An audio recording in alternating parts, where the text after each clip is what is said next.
Rafiq müəllim, eşitdiniz sorğuları və bizə çox sayılı məktublar gəldi ki, bəzi valideynlər, bəzi insanlar deyir ki, övladla valideyn arasında pərdə olmalıdır, bəziləri deyir dost olmalıdır. Ümumiyyətlə, pərdə hansı şəkildə olmalıdır? Dost münasibətləri sizcə necə olmalıdır? Bax, fikir verdiniz, birinci və ikinci bizim tamaşaçılara, müsahibə verənlərə.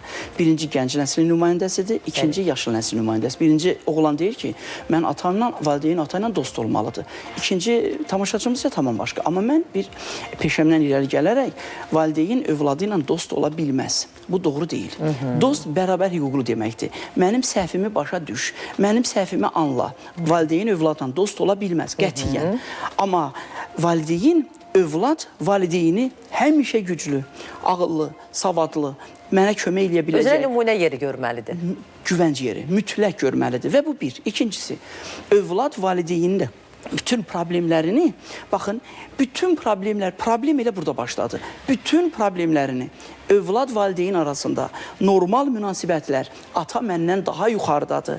Mən atama danışanda qulaq asmağa borcluyam, amma atam, mən də danışmaq istəyirəm. Bu münasibətlər pozulanda övladın bütün problemləri çıxır. Övladın özünün yaşına, mənsub olduğu şəraitə uyğun olmayan problemləri çıxır. Özünə aid olmayan şəraitə gedib düşür. Və onda, üzr istəyirəm, onda isə valideyn övladının problemini əldə eləyə bilmir. Çünki övlad özündən böyük problem yaradıb.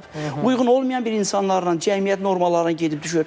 Uyğun olmadığı bir istəklərin qurbanına çevrilir. Valideyn isə onu kömək eləyə bilmir o problemdən çıxartmağa və məcbur qalır övladını danlayır və həmin onda isə övlad başlayır ki, məni heç kəs başa düşmür. Məni heç kəs başa düşmədi. Mənə atam kömək eləyə bilmədi. Mənim atam zəifdir. Mənim atam qorxaqdır. Mənim atam və ata bədbaxt obrazını itirir. Ata atalıq obrazını, övladının düşdüyü problemə kömək eləyə bilmədiyinə görə özünü qınıyır. Özünü gücsüz sayır ki, mən balama kömək eləyə bilmədim.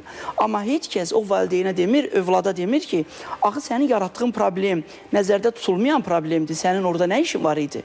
Bax, bu problemi biz yaradırıq özümüzə və sonradan da valideynləri qınıyırıq ki, valideynlər sonra məcbur qalır övladı ilə dost münasibətə ki, övlad mənə desin hər şeyi. Yəni, mən əvvəlcədən xəbərim olsun. Bu, ailə modelinin uçurumudur. Bu, doğru bir şey deyil. Ata övladla, təsəvvür eləyin, ata övladla necə dost ola bilər? Bu, demokratik normalara da uyğun deyil, biyoloji normalara da uyğun deyil. Klasik normalara da uyğun deyil. İndi düzdür, bəzən bizim tamaşaçılardan bəziləri bu mənim mövqeyimə fərqli yanaşacaqlar ki, biz insan hüquqlarına toxunuruq. İnsanların hüquqları çərçivə daxilindədir. İnsanın çərçivə daxilində olmayan hüquqi isə cinayətdir. Məsələn, üzr istəyirəm, elə bil ki, sənin azadlığın mənim azadlığıma daxil olmamalıdır, məhdudiyyətimdir. Amma övladın yaşa görə, indi baxın, 15 yaşında olan övladın, 17 yaşında olan övladların hüquqları eyni deyil. 15 yaşında oğlan da amma sərbəst yaşamalıdır. Bizim ailə modelimizdə dəyərlər deyib, biz özümüzü aldadırıq. Dəyərlər hər bir insana məxsusdur. Mənim üçün dəyər olan, digər üçün dəyər olmaya bilər. Amma cəmiyyət üçün dəyərlər var. Cəmiyyətin ictimai, milli dəyərlər var. Riayət eləməliyik. Rafiq müəllim, bir məlumat var. İstəyirəm onu səsləndirim. Daxili İşlər Nazirliyinin məlumatıdır. Göyçayda avtoxuliqanlıq edən sürücü həbs olunub. Söhbət gəncdən gedir. Gənclər arasında belə avtoxuliqanlıq hadisələri də artıb. Nədir bunun səbəbi? Bu nəyi sübut eləməyə çalışırlar? Bəli. Gənclər, baxın, avtoxuliqanlıq, avtonəqliyyat, yol hərəkət qaydaları sırf qaydalara tabi olan bir infrastrukturdur. Yəni, istəsək də, istəməsək də biz qaydaya, əgər yolda digər nəqliyyat yoxdursa da belə, biz qaydaya tabi olmalıyıq. Gənclər arasında isə, o gənclər arasında qaydaya tabi olma halları yoxdur. O halda ki, onların sinir sistemlərində, psixoloji, funksional inkişaflarında mən istədiyimi eləməliyəm. Mən özüm bilərəm. Ailədə də elədilər məncə onlar. Əlbəttə, onlar ailədən pozulub cəmiyyətə çıxırlar. Var, amma mənim törətdiyimin fəsadı nə olacaq? Bunlar onu düşünə bilmir və çox təəssüflər olsun ki, o cür gənclərin özü yox. O cür gənclərin hərəkəti digər gənclərə tez sirayət eləyir. Amma gəncin özü yox. Gəncin özü çünki nümunə deyil. Hərəkət yeniyetmələrində ən qorxulu tərəfi budur. Görürsünüz, bəzən mütəxəssislər deyirlər ki, əgər ata övladına siqaret çəkmək qadağan edirsə, özü də çəkməməlidir. Bu doğrudur. Niyə?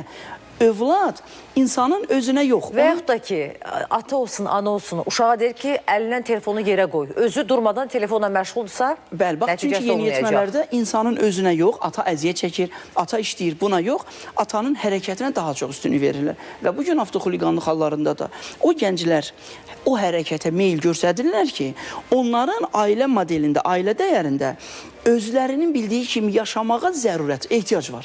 Yəni biri var, mən özüm yaşamaq istəyirəm, amma fürsət yoxdur, imkan yoxdur.